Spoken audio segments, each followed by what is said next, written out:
Hello అండి, అందరికీ good evening. ఈరోజు అయితే షాప్ నుంచి ఇంటికి వచ్చేసరికి టైము 7:30 అయింది. కొంచెం ఎర్లీగానే వచ్చేసాము.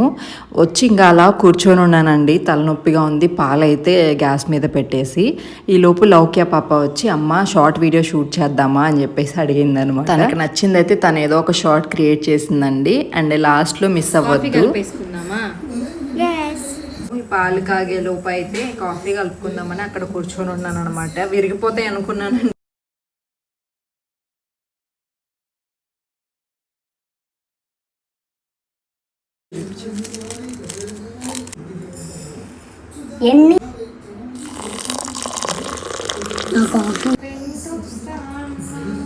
పాట పాడవా వచ్చి కొంతసేపు అట్లా కూర్చొని ఒక మంచి కాఫీ కానీ టీ కానీ తాగాము అంటే నా ముఖం చూపిద్దాం మర్చిపోయాను. ఇదిగోండి ఇటుగా రెడీ అయిపోయాను కదా. Bye bye.